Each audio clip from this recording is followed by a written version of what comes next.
And I went Russell at the 5. I went I went Michael and Steph in the backcourt. I went LeBron at the 3, and I went Duncan at the 4. So that was that. Why you looking like you want to throw up in your mouth? Lose how? You can lose. With that group? Why? Hold on. Say it again. Who you have in the backcourt?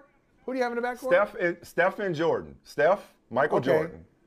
All right. Then at the 3, LeBron at the 3, Duncan at the 4.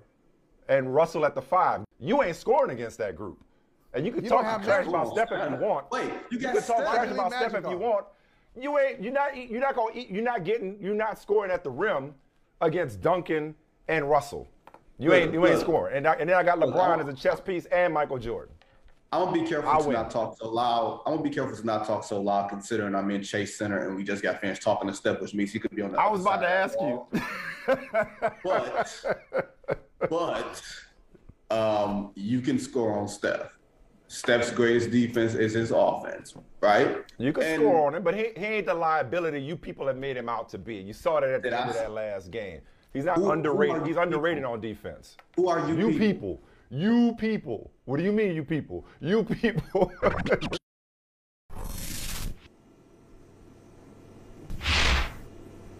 Yeah, Steph was feeling himself. Oh, stop it. Friday night. See, so I'm feeling myself. I brought the receipt. I saved my receipts. You know when you go to drive-through, like, would you like a receipt? I say yes.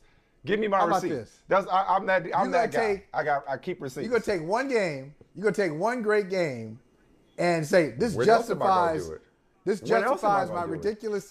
This justifies my ridiculous take where I picked Steph over Magic. No, it wasn't ridiculous. So one playoff game.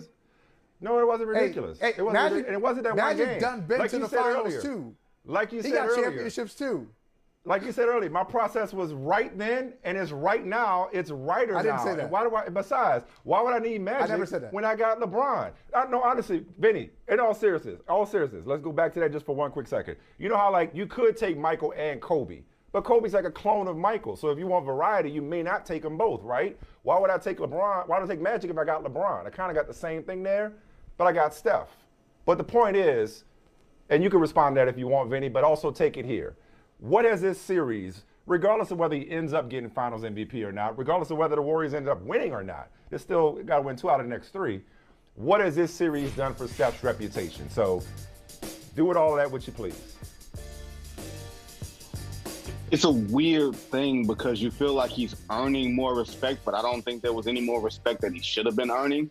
You know, throughout this, I don't think that he's ever truly come up short in the NBA Finals any more or less than Magic Johnson ever came up short in the NBA Finals, where Magic was swept in 1983 by the 4-4-4 76ers, and then he choked away the 84 Finals against the Celtics. But nobody considers Magic any less of a clutch player, even though he has those scarlet letters on his docket. You know, Steph has 2016 on his docket. Other than that, in the Finals, he's played, you know, up to par, if not better. You don't remember like a specific game or so like you remember Game 4. I think Game 4 is that, you know, that crown jewel game. Like if you're going to say the odd thing to me about Steph, guys, is most times, unless you're Michael or LeBron, depending on what you think their best finals game is, usually it happens when you first get there. Magic's 42, 15, and 7. That was his rookie year. That was his 6th finals game. Isaiah's ankle game was his first finals trip, his 6th NBA finals game. You know, Michael Jordan has a bunch of those. You know, so depending on what you think his best finals game is, it could have been the 3-point game against Portland or the 55-point game, you know, against Phoenix. Or if it was the flu game, yeah, he was 33, 34 years old. But usually, by and large, it happens early. Steph has been a veteran of the finals and has produced his signature game this late in his career, almost in a weird way that people gave Kevin Durant respect for that Game 5 against Milwaukee last year. They said, last year. It seems like the same tone is happening this year, but I didn't feel like KD had anything to prove last year. I don't feel like Steph has anything to prove now. Well, I was saying this earlier, that he didn't, and we talked about this with you, Vinny. He didn't need a Finals MVP to validate his greatness, but it certainly, in this series, this statement series, this signature series, that signature game, does certainly help. Like he had everything to gain but nothing to lose. You mentioned 2016. I was thinking this earlier. It's almost if they end up winning this and he keeps this kind of play up and he's Finals MVP, it's almost like LeBron coming back from the 3-1 against his Warriors. Like there was nothing else you could say about LeBron after that. You could reach for it and you could try, but it's like he became like case closed. If Steph ends up winning this when it feels like it's case closed, there's nothing you can say to disparage him. Even though even before you probably couldn't say much to disparage him, but this kind of performance is like there's no more qualifying him. Oh, and Michael, by the way, I realized how we got our wires crossed earlier. I really do. I never realized that you were saying that you felt like Jason Tatum either had surpassed Steph Curry on the NBA hierarchy or was just a more complete player at this point than Steph Curry. So, Vinny, back to you. What I was just saying is I think this series, Steph has shown himself to be not just the complete player, but the complete competitor, leader, force of nature, tone setter, even defender in pockets where necessary, not elite, that maybe he wasn't given proper credit for before this series. I think to me, and this is how I put some of those things in the context. This is how I put some of those things in the context. I respect a guy like Muhammad Ali, whose sweatshirt I'm wearing. I respect him more for what he did when he was past his prime, when he was working off of guile and a little more skill as opposed to raw athleticism, than the guy who beat Sonny Liston. You know what I mean? You might respect the guy a little bit more when he knows he doesn't have the margin for error, when he knows that he's not at his athletic peak. Yeah, when you're not at rope-a-dope in the way that you kind of trick a guy, but I know I have to use my mind as much as I have to use my gifts. And I think Steph, we've all seen Steph play in games and series where he can be loose with the ball. He can throw those crazy hook passes, and it can wind up having consecutive turnovers. In Game 4, there was only one pass that I was like, Steph, you can't do that. And it led to a timeout in the fourth quarter. And next thing you know, he came roaring back. Like he played a tight game. Like that's the best word that I can say to describe it. It was a tight game. It wasn't, lack of a better phrase, it wasn't a 4-verse song.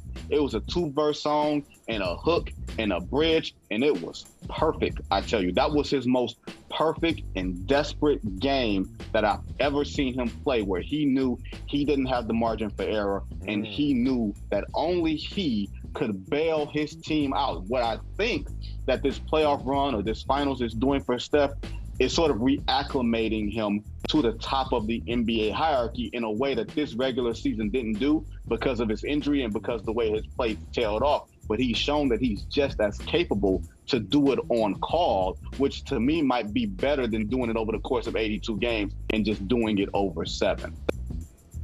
This fellas, this is how my brain works. I'm trying to think of a song that fits that profile. Because it wasn't song. I was gonna go Stevie because y'all like to talk about Stevie, the two of y'all. Song of the Key of Life. Is it Stevie? Masterpiece. Is it Kiss? You know? Is it Kiss from Prince? Is it Let's Stay Together from Al Green? I'm trying to think of like one of those like tight lean songs where you keep coming back. Yeah. I don't know. Yeah.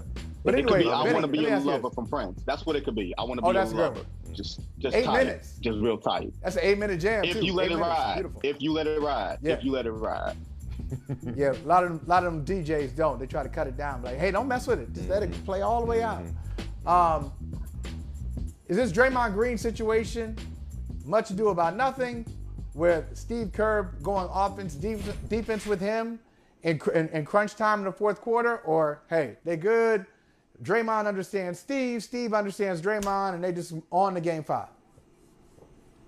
The results will dictate whether someone is right or wrong. You know what I mean? The results will dictate whether we believe Draymond, this is the start of the decline of Draymond Green, or if he has just enough left. Like, when I look at Draymond Green, he's 6'6", and he's always been 6'6". He didn't shrink or grow over the past 2 or 3 years or from 6 years ago when he was at his height. All those years, all those beatings, it takes a toll, and you can't rebound, like physically, you can't rebound the same way that you did before. You know what I mean? Like, remember in 2016, I think he was a 36 or 37% three-point shooter. Like, that guy doesn't exist anymore because of the beating your body and it takes on your legs and everything else. And he's 33 years old. Like, he's not a young man anymore. He's old guy at the club. We just don't think of him being the old man at the club. He's got to do two-step now. He got the Bluetooth in his ear? And the fedora. And the big Bluetooth in his ear, not the AirPods, the big one with the blue light at the end where he just walking through and talking. Like, you talking to me? No, I'm on the phone. That's where he's at now, but he can still be effective. My thing is, you're playing against Robert Williams III, you're playing against Al Horford. Those are bigger dudes, and Al Horford's not the greatest athlete, but Robert Williams III, that's a jumper, that's a leaper, that's somebody that's going to make you flinch when you come down the lane. So nobody's going to expect Draymond Green to be a scorer, but he has to be a threat to score. Otherwise, you're just going to pack the paint. And I don't know if Golden State can win if they don't have another sterling performance like they got from Steph. You're asking Steph that we need you to save us 2 more times in the next 3 games.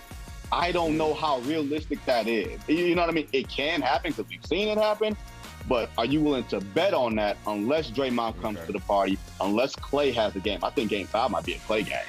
But wait, Michael Holley, you said the series is over in 5. He said Celtics in 5. I did. So I might have to move it to 6. Celtics in 6? What you got? Hurry up, Vinny, what you got? That's all. I'm a game off. 7, because I'm a win. Hey, thanks for watching Brother from Another on YouTube. Make sure you hit subscribe before you leave, and be sure to watch us 3 to 5 p.m. Eastern Time on Peacock. Appreciate you.